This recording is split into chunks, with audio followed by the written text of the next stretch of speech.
नमस्कार, आप देख रहे हैं बिहार तक और आपके साथ मैं हूं ऋचा शर्मा। रामचरितमानस पर आरजेडी की तरफ से दिया गया जो बयान है वो कहीं ना कहीं बवाल और बखेड़ा खड़ा कर रहा है। ये सवाल इसलिए भी उठ रहे हैं क्योंकि आपने देखा किस तरीके से आरजेडी के कुछ ऐसे नेता हैं जो फ्रंट फुट पर आकर इसका समर्थन कर रहे हैं, लेकिन कई ऐसे नेता हैं जो बैक फुट पर इसका विरोध कर रहे हैं। तो कहीं ना कहीं आरजेडी के अंदर भी रार बरकरार है और उधर जेडीयू की तरफ से लगातार विरोध किया जा रहा है। ऐसे में ये मुद्दा काफी गर्मा गया है।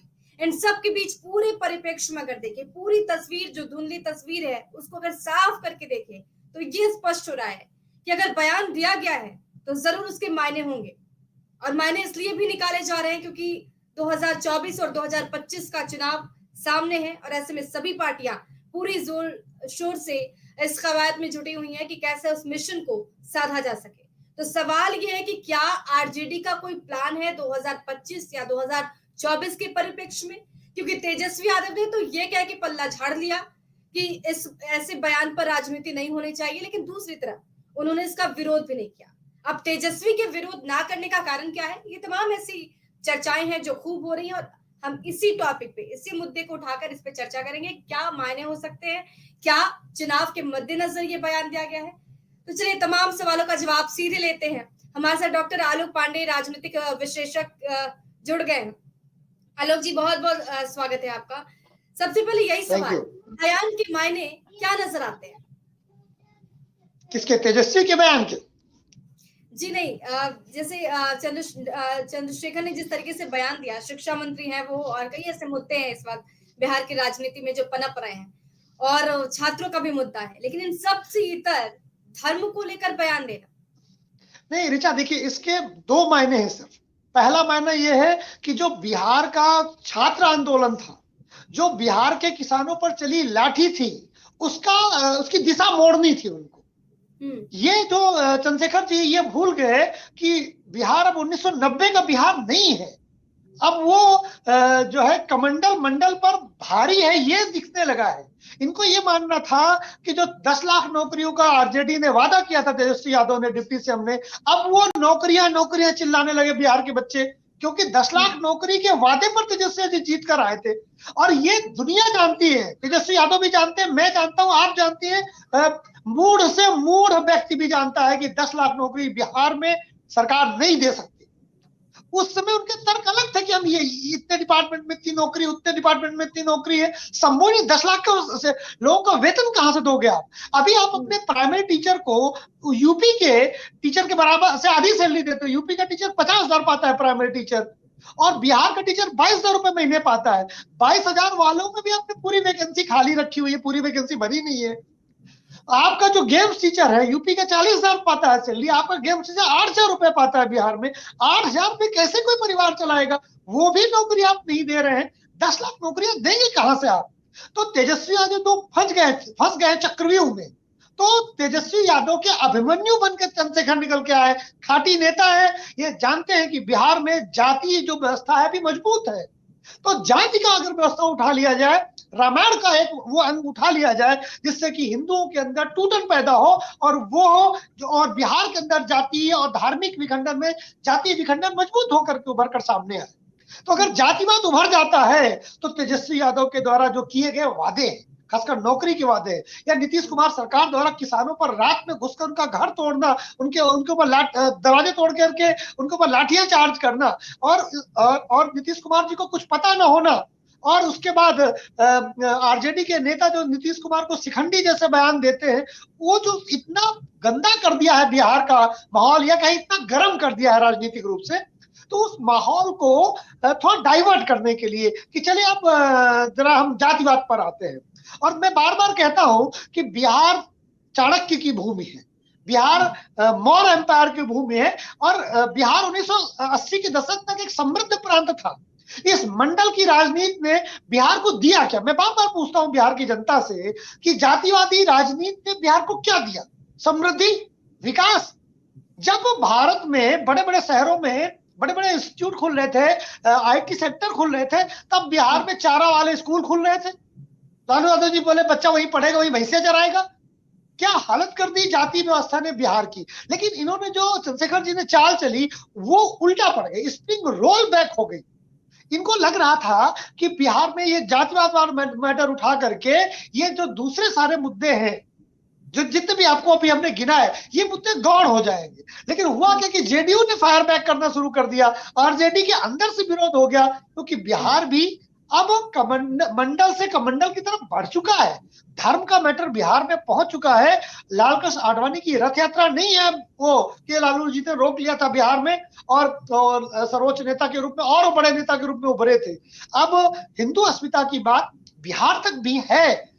लोगों ने कहा ना, जेडीयू के नेता ने कहा कि जरा दूसरे धर्म वाले के बारे में कुछ कह लो, गर्दन खटाक से कटने का बयान आ जाता। जितना आपने रामायण के मामले में एक बयान दे दिया, दूसरे धर्मों का भी जरा एक बयान देखो, कमियां तो उसमें भी बहुत सारी हैं। नूपुर शर्मा ने कमी ही तो गिनाई थी, बीजेपी को पार्टी से बाहर निकालना पड़ा। यही मांग अब जेडीयू जो है चंद्रशेखर के लिए करेगी, इनको पार्टी से बाहर निकालो। और यहां तक तो मैंने ये बयान भी सुना है जेडीयू के किसी नेता का कि इनको हिंदू धर्म छोड़ देना चाहिए अगर बहुत बड़ी प्रॉब्लम है। तो लड़ाई ये नहीं है कि ये धर्म को लेकर के और बड़े मसीहा बन रहे हैं। ये लड़ाई है हिंदुओं को तोड़ने की, ये लड़ाई है अपने किए गए वादों से मुंह मोड़ने की। ये मुंह मोड़ने के लिए है। तेजस्वी यादव किस मुंह से जाएंगे पब्लिक के बीच में? उन्होंने तो 10 लाख नौकरी का वादा किया था। ये आप बताइए, 10 लाख क्या तुमने 1 लाख दिया? जी आलोक जी, जिस चौपाई का जिक्र आरजेडी की तरफ से किया जा रहा है, माननीय शिक्षा मंत्री ने जिस चौपाई का जिक्र किया उसमें जाति सूचक शब्द है, तो ऐसा नहीं लगता कि कहीं ना कहीं धर्म की राजनीति से इतर जाति की राजनीति की जा रही है? जाति सूचक शब्द एक परपेक्ष है, काक भुसुंडी वाला मैटर है। काक भुसुंडी वो बता रहे हैं अपने लिए कि मैं अधम था, अधम ही रहा, ज्ञान प्राप्त करके मुझे अधम जाति व्यवस्था में, अधम यहाँ व्यक्ति के लिए है।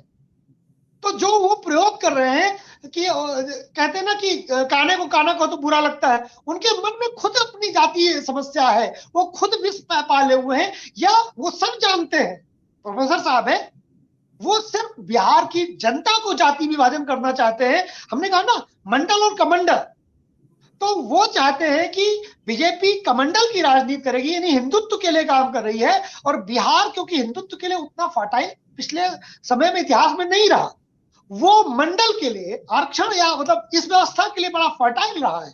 लेकिन ये भूल गए कि पानी और विचार स्थिर नहीं होते। जल और पानी विचारों को स्थिर कर दिया जाएगा तो वो सड़ जाएगा।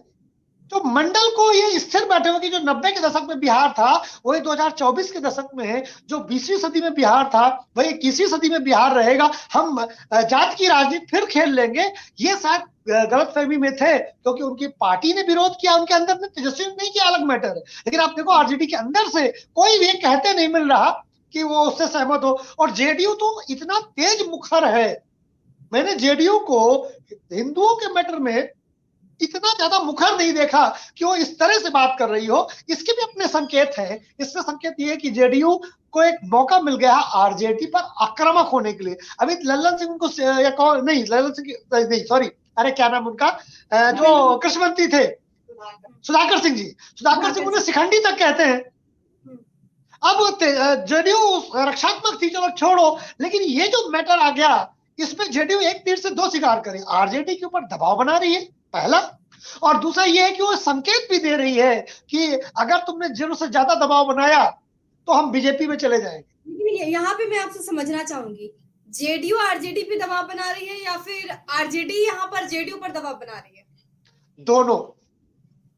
पहले आरजेडी ने जेडीयू पर दबाव बनाया कि जल्दी से जल्दी सत्ता खाली करो और डिप्टी सीएम को सीएम बनाओ। अब नीतीश कुमार खाटी नेता, 17 साल से मुख्यमंत्री है, उन्होंने कहा कि दबाव का, लोहे को लोहा काटता है, तो लोहे को लोहा, दबाव को दबाव की राजनीति। तो आरजेडी जो दबाव बनाना शुरू किया, उनको लगा कि नीतीश कुमार तो अभी बीजेपी छोड़ के आए हैं, 5 महीने तो वापस जाएंगे नहीं। और नीतीश कुमार ने एक नई बैटिंग कर दी कि 2025 में तेजस्वी के नेतृत्व में चुनाव लड़ेंगे, यानी 2 साल तक तो मुख्यमंत्री पक्का रहेंगे। यानी अब तेजस्वी को लगता है कि 2025 किसने देखा नीतीश जी के लिए, फिर मैदान अपनी दाढ़ में जाके बैठ जाएगा। नीतीश कुमार फिर 25 में कहेंगे भैया गलती हो गई, हम जा रहे हैं बीजेपी में। मार्ग का रास्ता अपनाकर सीएम की कुर्सी हथियाना है।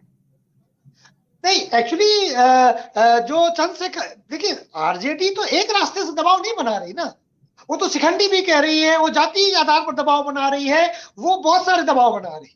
जेडीयू ने पलटवार किया है स्ट्रॉन्ग कि अगर आप दबाव बनाएंगे तो हम रिएक्ट करेंगे और उससे बुरा रिएक्ट करेंगे। तो जेडीयू ने रिएक्ट किया। अब ये दोनों तरफ से दबाव है, एक्शन का रिएक्शन। ग्रेविटेशनल जो होता है ना, equal action has equal reaction, equal action has equal reaction. तो रिएक्शन जेडीयू कर रही है, जेडीयू दबाव में नहीं आने वाली है। जेडीयू ये भी संकेत दे रही है कि अगर आप एक सीमा से ज्यादा दबाव बनाएंगे तो नीतीश कुमार अगर 3 साल में दल बदल कर सकते हैं, पार्टी छोड़ सकते हैं एक पार्टी से दूसरी पार्टी में, तो नीतीश कुमार के संविधान में थोड़ा लिखा है कि 3 साल बाद ही दोबारा जाएंगे बीजेपी के साथ, वो 13 महीने बाद भी वापस जा सकते हैं। तो नीतीश कुमार अपने दोनों रास्ते खुले हुए हैं। आरजेडी के साथ फिलहाल वो सत्ता में रहेंगे, सत्ता एंजॉय करेंगे, लड़ते रहेंगे, एक दूसरे के ऊपर प्रेशर टैक्टिक्स चलती रहेगी। लेकिन अगर आरजेडी जरूरत से ज्यादा दबाव बनेगी, जेडीयू को तोड़ना चाहेगी, तो जेडीयू सुसाइडल मोड में वो है, वो बीजेपी के साथ पुनः 2024 में लोकसभा चुनाव के पहले वो वापस भी आ सकती है। आलोक जी देखिए, अभी जातीय जनगणना भी होना है और उसको लेकर पूरी तैयारियां भी दिख रही हैं, शुरुआत भी हो ही गई है। ऐसे में ये नहीं लगता कि कहीं ना कहीं आंकड़े बदलेंगे, और ये बदलते हुए आंकड़े पार्टियां बखूबी जानती हैं, और शायद यही वजह है कि ऐसे बयान दिए जा रहे हैं। तो यहाँ कनेक्शन आलोक जी से हमारा टूट गया, लेकिन हम एक बार फिर से उनसे जुड़ने की कोशिश करते हैं। जी आलोक जी, मेरा सवाल ये था कि देखिए, जिस तरीके से जातीय जनगणना की शुरुआत हो चुकी है और पार्टियों को ये इल्म है कि इसमें क्या कुछ चेंजिंग हो सकता है, शायद यही वजह रही होगी कि सारी पार्टियां ने सर्वसम्मति से फैसला लिया गया कि जातीय जनगणना बिहार में कराई जाएगी। क्या ये बयान जातीय जनगणना से आने वाले आंकड़े को देखकर भी लिया गया है? मुझे लगता है कि जातीय जनगणना के जो फायदे नीतीश कुमार समझ रहे थे, वो उतने फायदे नहीं मिलने, इसलिए बयान दिया गया। अगर उतने फायदे मिलने होते तो बयान ही ना आता। क्यों नहीं मिलने होते? क्योंकि अब केवल एक पार्टी ही ओबीसी या दलितों के लिए नहीं लड़ रही है, सारे पार्टीज में ओबीसी की पूछ है, दलितों की पूछ है। बीजेपी में क्या कहां सवर्णों की पार्टी रहेगी भारतीय जनता पार्टी? बीजेपी की पार्टी में सबसे ज्यादा ओबीसी और दलित है, सबसे ज्यादा ओबीसी और दलित विधायक और सांसद है, सबसे ज्यादा ओबीसी दलित मिनिस्टर है। कहां रही है वो पार्टी ओबीसी और दलितों की? तो अब उनको लग रहा है कि सत्ता में ज्यादातर जगह पर बीजेपी है, बीजेपी ओबीसी और दलितों के साथ जुड़ी हुई है। और जातीय जनगणना में आप देखेंगे कि ज्यादातर एक जाति या दो जाति बिहार में, मान लीजिए यादव और कुर्मी, ज्यादातर नौकरियों में, ओबीसी में, दलितों में एक आधी जाति। तो जब जातीय गणना होगी तो दूसरी जातियों का प्रेजेंटेशन आएगा सामने निकल करके कि बिहार में ओबीसी में यादव मात्र 20% है, सपोज एक एग्जांपल बता रहे हैं, और बाकी ओबीसी तो 80% है। तो 80-20 की लड़ाई ओबीसी में नहीं होगी क्या? फिर यही बात दलितों में आएगी। दलितों का एक वर्ग जो सत्ता में है, जो मलाई खा रहा है नौकरी की, उसका जो नहीं मिला है, तो SC के अंदर लड़ाई होगी और ओबीसी के अंदर भी तो होगी लड़ाई। तो इनको ये लग रहा है कि ये जो जातीय जनगणना है, इसका फायदा कहीं बीजेपी को ज्यादा ना मिल जाए। तो इसलिए ये और बड़ा खेल खेल रहे हैं, धार्मिक और जातीय आधार पर लड़ा करके। तो मुझे लगता है कि जो जातीय गणना का परिणाम नेता लोग जान गए हैं, खासकर आरजेडी जेडीयू जान गए हैं कि जातीय गणना का परिणाम उनके फेवर में नहीं आने वाला है। ये ज्यादा बड़ी बात मुझे लगती है। जी, तेजस्वी यादव ने तो एक तरह से इशारों में सपोर्ट भी कर दिया उनके बयान को, और दूसरी तरफ ये कहते हैं कि इन सब चीजों पे ज्यादा सोचने की जरूरत नहीं है, मुद्दा बहुत है, ये कोई बहुत बड़ा मुद्दा नहीं है। तेजस्वी के इस बयान को आप कैसे समझते हैं? ओखली के अंदर चोट के बाहर, हमारे गांव में एक कहावत है, ओखली के अंदर और चोट के बाहर। यानी वो दोनों तरफ से वोट बैंक, किसी भी वर्ग के वोट बैंक को नाराज नहीं करना चाहते। अब अगर वो कह दे कि रामायण वाला बात गलत है, तो उनको लगेगा माइनॉरिटी तो मुसलमान नाराज हो जाएगा, और वो कह दे कि नहीं बहुत सही बोला है, तो हिंदू नाराज हो जाएगा। तो इसलिए उन्होंने इस तरह की बात कह दी कि संविधान में अभिव्यक्ति आजादी है। ये बताइए, नूपुर शर्मा और मैटर में संविधान में अभिव्यक्ति आजादी कहां चली गई थी? उनको भी तो अभिव्यक्ति आजादी मिलनी चाहिए थी ना। नूपुर शर्मा को मैं ये नहीं कह रहा हूं कि बहुत सही कहा, मैं कह रहा हूं कि नूपुर शर्मा ने गलत क्या क्या कोई बता दे। आज तक कोई नहीं बता पाया, लेकिन नूपुर शर्मा को पार्टी से निकाला गया, नूपुर शर्मा के लिए खिलाफ फतवे जारी किए गए, नूपुर शर्मा के लिए बलात्कार से लेकर नाने कितने बातें कही गई। इसी देश के नागरिकों ने तो कही है, पाकिस्तान के लोगों ने कही है क्या? चंद्रशेखर अगर हिंदू धर्म के सिवाय किसी दूसरे धर्म, मैं नाम नहीं लूंगा वरना मेरी भी गर्दन कहीं ना कट जाए, तो अगर किसी दूसरे धर्म के लिए कुछ कह के देखे, जरा धार्मिक जो अभिव्यक्ति की आजादी है वो जरा दूसरे धर्म के लिए भी तो उपयोग करें। उसमें भी तो 100 बुराइयां हैं। एक बुराई बताएं कि भाई इस धर्म में ये बुराई है, इस पुस्तक में गलत लिखा है। नहीं, वो बात सही है, लेकिन तेजस्वी यादव के जो बयान सामने आए उससे ये सवाल उठता है कि अगर तेजस्वी यादव को इस मामले से कोई लेना देना नहीं है तो फिर एक्शन क्यों नहीं लिया जाता? अरे तेजस्वी यादव खुद ही प्रवोक करवा रहे हैं। क्या आपको लगता है कि उनकी पार्टी के अंदर सुधाकर सिंह जैसे लोगों की इतनी आसक्ति हो सकती है कि नीतीश कुमार को शिखंडी कहते हैं बगैर तेजस्वी यादव के समर्थन के? असंभव है, ठीक है ना। मतलब वो उनको छूट मिली हुई, शूटर बोलते हैं, हम तो मानते हैं हर दल में कहता है ऐसा शूटर रखा जाता है जब गठबंधन होता है, तो वो अपना काम है, वो शूट कर रहे हैं। तेजस्वी यादव जब नीतीश कुमार कुछ कहते हैं तो बोले हाँ नहीं भाई नहीं होना चाहिए, ठीक है। तो एक तरफ वो नीतीश कुमार को पुचकारते भी हैं कि नहीं भाई नहीं होना चाहिए, एक तरफ वो ऐसे नेताओं को कहते नहीं बेटा बोले रहो। तो ये राजनीति का ओपन सीक्रेट है। जो भी बोल रहे हैं सुधाकर सिंह जैसे लोग, वो तेजस्वी यादव की बगैर कंसेंट के असंभव है बोलना।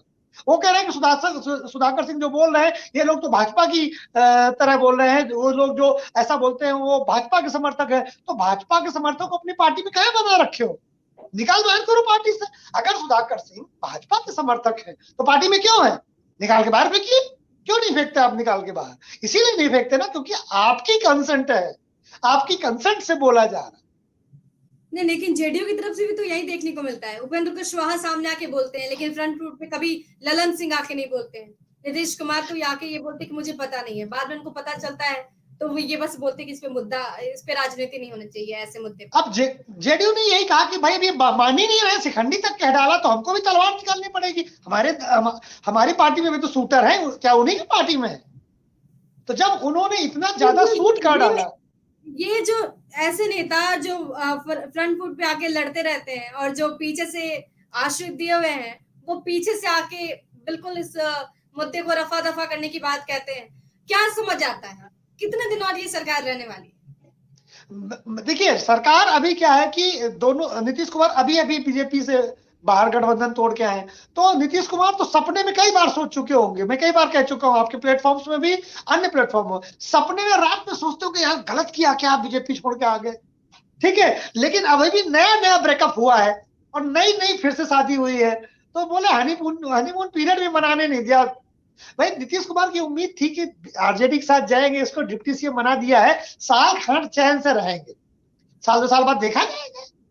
अब हुआ यूं कि तेजस्वी यादव इनके गज किए कि तुम हटो। मैं एक उदाहरण देता हूं, मध्यकाल में है अलाउद्दीन खिलजी और जलालुद्दीन खिलजी। खिलजी वंश के शासक थे अलाउद्दीन खिलजी का चाचा था जलालुद्दीन खिलजी, जैसे नीतीश कुमार और तेजस्वी यादव है। अलाउद्दीन खिलजी ने क्या किया था, मध्य प्रदेश और इलाहाबाद के बीच में एक रेलवे स्टेशन है मानिकपुर, इसी के पास में गंगा नदी के किनारे कड़ा का किला, कारा या कड़ा बोलते हैं, वहां पर अलाउद्दीन खिलजी दक्षिण से अपूर्व संपत्ति लेकर के आया था, जैसे तेजस्वी यादव सत्ता लेकर के आए। और जब वो मिलने गए तो लोगों ने मना किया कि नहीं अलाउद्दीन खिलजी से मत मिलने, जो आपकी जान को खतरा होगा, प्रोटोकॉल है एक शासक का। तो वो गए अपने भतीजे के प्रेम में, भतीजे ने जैसे गले मिले, उसके भतीजे के सिपा सालार ने कहने पर जलालुद्दीन खिलजी की गर्दन काट दी। लोग कहते हैं, इतिहासकार कहते हैं कि गर्दन तड़प रही थी, उसकी तड़पती हुई गर्दन से उन्होंने सिंगार उसका उठाया ताज और अपने सर में लग के और नाचने लगे अलाउद्दीन खिलजी। तो राजनीति बहुत क्रूएल होती है। अलाउद्दीन खिलजी तेजस्वी यादव है और कहीं जलालुद्दीन खिलजी नीतीश कुमार तो नहीं है। और ये हत्या वाली हत्या नहीं होगी, डेमोक्रेटिक है, लोकतांत्रिक हत्या, यानी नीतीश कुमार के राजनीतिक कैरियर की हत्या हो सकती है। हालांकि नीतीश कुमार को भी ये कहानी पता होगी अलाउद्दीन खिलजी वाली, नहीं तो मैंने 25 बार कही अलग अलग चैनलों में, बात पहुंच गई होगी। और मैं उम्मीद करता हूं कि नीतीश कुमार बिहार के जलालुद्दीन खिलजी नहीं बनेंगे, और नहीं बनने का केवल एक रास्ता मैं देखता हूं कि वो आरजेडी छोड़ के बीजेपी में आए। अब वो 2023 में आते हैं, 24 में आते हैं या 25 में आते हैं। जी ऑप्शन ये है उनके पास, लेकिन क्या लगता है कि बीजेपी मानेगी क्या? बीजेपी नहीं मानेगी। बीजेपी कह रही है तुम्हारी शर्तों में नहीं आने देंगे तुमको। बीजेपी उनसे मिलने के लिए तैयार है। अभी तक क्या होता था, नीतीश कुमार शर्तें तय करते थे, और उन शर्तों के आधार पर वो बीजेपी में कभी जाते थे, कभी आरजेडी के साथ जाते थे। ये इतने बार ब्लैकमेल कर चुके हैं बिहार की इन दोनों पार्टियों को कि अब ये फंस गए। अब बीजेपी कहती है हम तुम्हारे साथ आ जाएंगे, 24 में जो है 40 में 40 जीत सकते हैं बिहार में लोकसभा की सीटें, लेकिन अब तुम्हारी शर्तों पे नहीं। तो अगर नीतीश कुमार कहते हैं शर्तें डालेंगे तो हम नहीं आएंगे, तो बीजेपी कह रही है हम नहीं आएंगे तो कोई बात नहीं, तुम्हारे जितने जैसे कुशवाहा जैसे लोग, अभी कुशवाहा दिल्ली गए ना मिलने, तो मैंने अभी दूसरे चैनल में कहा कि कुशवाहा मिलने गए हैं, तो उन्होंने एंकर ने पूछा मुझसे कि क्या आप इसका संदेश देखते हैं। मैं आपको वो बताता हूँ, बहुत अच्छी बात है। हमने कहा ये तो विभीषण बनने गए हैं या अंगद बनने गए हैं, या तो नीतीश कुमार के अंगद बनेंगे या नीतीश कुमार के विभीषण बनेंगे, और दूसरा तो कुछ दिल्ली गए नहीं। या तो नीतीश कुमार की पार्टी तोड़ करके बीजेपी की सरकार बनेगी जैसा इस समय हवा में चल रहा है, या नीतीश कुमार को बीजेपी में मिलाने के लिए जा रहे हैं, तीसरा कोई काम नहीं। तो बिहार में जो चल रहा है इसके परिणाम 2023 में बड़े आएंगे। खरमांग निकला है, अब वो कैबिनेट एक्सपेंशन तो मुझे